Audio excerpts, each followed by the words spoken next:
They told us it was over. That the masks would stay on the shelf and the red suits would collect dust. And the professor would finally stop drawing blueprints on glass. And for 2 years, we believed it. We scattered, we hid, we pretended we were normal people with normal lives. But here is the thing about people like us. The world does not let you disappear. Someone was watching. Someone was counting every move we ever made. And when they came for us, they came quietly, one by one, like ghosts pulling us back into the fire. I spent 2 years erasing myself. No phone, no pattern, no trace. I thought if I disappeared completely, they would be safe. I was wrong.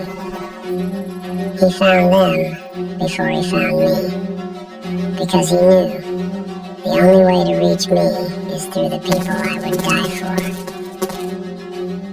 So I sat in his cage, and I picked up his marker, and I drew on his glass board.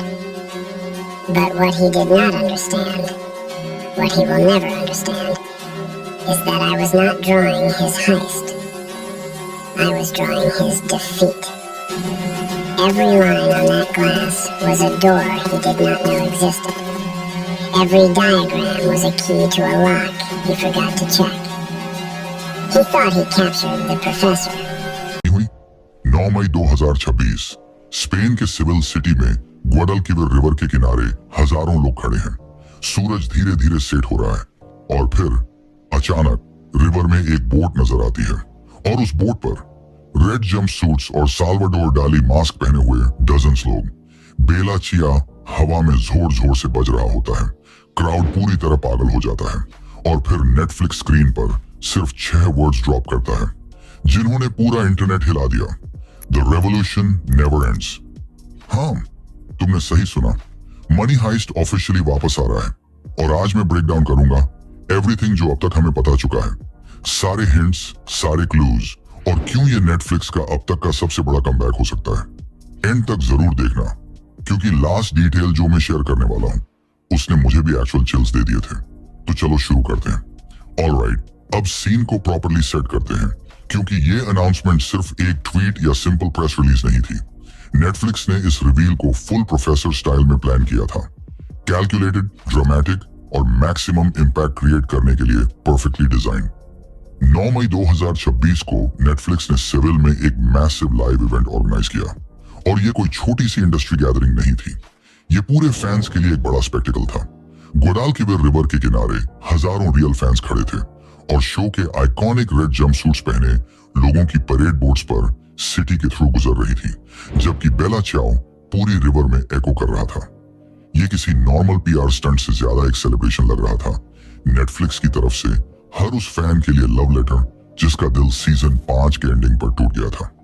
लेकिन यहाँ सबसे important बात यह है, Netflix सिर्फ Berlin season 2 को hype नहीं कर रहा था, जो बाय द वे 15 मई 2026 को ग्लोबली रिलीज हो रहा है और ऑफिशियली उसका टाइटल है Berlin and the lady with an ermine. उन्होंने उससे भी आगे का सिग्नल दिया। उन्होंने एक टीजर ट्रेलर ड्रॉप किया जो बिल्कुल क्रिस्टल क्लियर मैसेज दे रहा था, मनी हाइस्ट यूनिवर्स बर्लिन पर खत्म नहीं हो रहा, कुछ नया बिल्ड हो रहा है। टीजर में ओरिजिनल सीरीज के सबसे आइकॉनिक मोमेंट्स दोबारा दिखाए गए। Royal mint of Spain heist, bank of Spain heist, Berlin की यूरोपियन एडवेंचर्स और फिर सडनली वीडियो न्यू फुटेज पर कट होती है। फ्रेश फुटेज, ऐसी फुटेज जो हमने पहले कभी नहीं देखी। अब इस लाइन को प्रॉपर्ली समझो। The world of money heist continues. सिर्फ बर्लिन नहीं, सिर्फ एक स्पिन ऑफ नहीं, पूरा वर्ल्ड ऑफ मनी हाइस्ट। और ट्रस्ट मी, ये एक बहुत बड़ा स्टेटमेंट है। ओके, अब मुझे पता है तुम क्या सोच रहे हो। क्या ये एक्चुअल सीजन 6 है या नेटफ्लिक्स बस एक और स्पिन ऑफ टीज कर रहा है? तो इसका ऑनेस्ट आंसर ये है, नेटफ्लिक्स ने अभी तक ऑफिशियली इसको सीजन 6 नहीं बोला। उन्होंने सिर्फ इतना कंफर्म किया है कि मनी हाइस्ट यूनिवर्स एक्सपैंड हो रहा है, लेकिन अभी तक मनी हाइस्ट पार्ट 6 वाला बैनर ऑफिशियली रिवील नहीं हुआ। तो इस वक्त टेबल पर 3 पॉसिबिलिटीज हैं। ऑप्शन ए, डायरेक्ट सीजन 6, यानी स्टोरी वहीं से कंटिन्यू हो जहां सीजन 5 खत्म हुआ था। टोक्यो की डेथ, गोल्ड हाइस्ट और गैंग का दुनिया भर में स्कैटर हो जाना, मतलब ओरिजिनल स्टोरी का प्रॉपर कंटिन्यूएशन। ऑप्शन बी, एक नया स्पिन ऑफ, बिल्कुल उसी तरह जैसे बर्लिन को अपना सोलो शो मिला था, वैसे ही किसी और कैरेक्टर पर फोकस हो सकता है। शायद मार्सेई, शायद डेनवर, या फिर कोई कंप्लीटली नया कैरेक्टर जिसे हमने अभी तक देखा ही नहीं।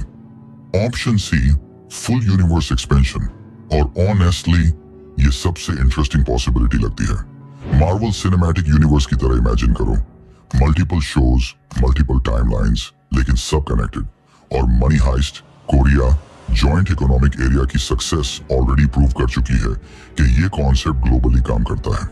इसलिए चांसेस हैं कि नेटफ्लिक्स सिर्फ एक और सीजन नहीं बल्कि कुछ बहुत बड़ा बिल्ड कर रहा हूं। अभी ज्यादातर इंडस्ट्री एनालिस्ट्स का मानना है कि प्रॉपर सीजन 6 अनाउंसमेंट लेट 2026 या अर्ली 2027 तक आ सकती है, स्पेशली अगर बर्लिन सीजन 2 एक्सपेक्टेड लेवल पर परफॉर्म करता है। और honestly expectations already sky high हैं, क्योंकि बर्लिन सीजन एक अपनी प्रीमियर वीक में नेटफ्लिक्स की मोस्ट वॉच्ड ग्लोबल सीरीज बनी थी। शो 91 कंट्रीज के टॉप 10 में ट्रेंड कर रहा था और लगातार 7 वीक्स तक ग्लोबल चार्ट्स में बना रहा। नेटफ्लिक्स क्लियरली जानता है कि इस फ्रेंचाइज की पावर कितनी बड़ी है। अब यहाँ से चीजें सच में इंटरेस्टिंग होनी शुरू होती हैं, और ये वही पार्ट है जिसके बारे में मैंने कहा था कि ये तुम्हें एक्चुअल चिल्स देगा। नेटफ्लिक्स ने जो टीजर रिलीज किया था उसके फाइनल सेकंड्स में ईगल आइड फैंस ने एक छोटी सी डिटेल स्पॉट की। ऐसी डिटेल जो देखने में छोटी लगती है, लेकिन अगर तुम उसका मीनिंग समझो तो ये बहुत बड़ी बात है। एक गोल्ड बार जो जमीन के अंदर से निकाली जा रही होती है, बस सिर्फ इतना ही शॉर्ट था। लेकिन अब जरा सोचो कि ओरिजिनल मनी हाइस्ट की स्टोरी के कॉन्टेक्स्ट में इसका क्या मतलब बनता है। सीजन 5 के एंड पर प्रोफेसर की gang successfully bank of Spain से टन्स ऑफ गोल्ड लेकर एस्केप कर गई थी, लेकिन वो गोल्ड आखिर गया कहां? एंडिंग इंटेंशनली एम्बिगुअस छोड़ी गई थी। हमने गैंग को सरवाइव करते देखा, टोक्यो की सैक्रिफाइस का इमोशनल इंपैक्ट फील किया, लेकिन गोल्ड, उस स्टोरी का फुल रेजोल्यूशन कभी प्रॉपर्ली क्लोज ही नहीं हुआ। और इसीलिए जमीन से गोल्ड बार निकालने वाला वो सिंगल शॉट एक बहुत स्ट्रॉन्ग हिंट देता है कि next chapter original story line का डायरेक्ट कंटिन्यूएशन हो सकता है। ना कोई प्रीक्वल, ना पैरेलल स्टोरी, बल्कि एक प्रॉपर सीक्वल। ऐसी स्टोरी जहां बैंक ऑफ स्पेन हाइस्ट के एक्चुअल कॉन्सिक्वेंसेस फाइनली सामने आएंगे। रेडिट और सोशल मीडिया पर फैन कम्युनिटीज इस डिटेल पर लिटरली पागल हो चुकी हैं। अभी सबसे पॉपुलर थ्योरी ये चल रही है कि शायद कोई ओल्ड एनिमी या कोई गवर्नमेंट एजेंसी इतने टाइम से सीक्रेटली उस गोल्ड को ट्रैक कर रही थी, और जिस दिन उन्हें गोल्ड मिल गया उस दिन प्रोफेसर और गैंग के रिमेनिंग मेंबर्स के पास दोबारा एक साथ आने के अलावा कोई ऑप्शन नहीं बचा।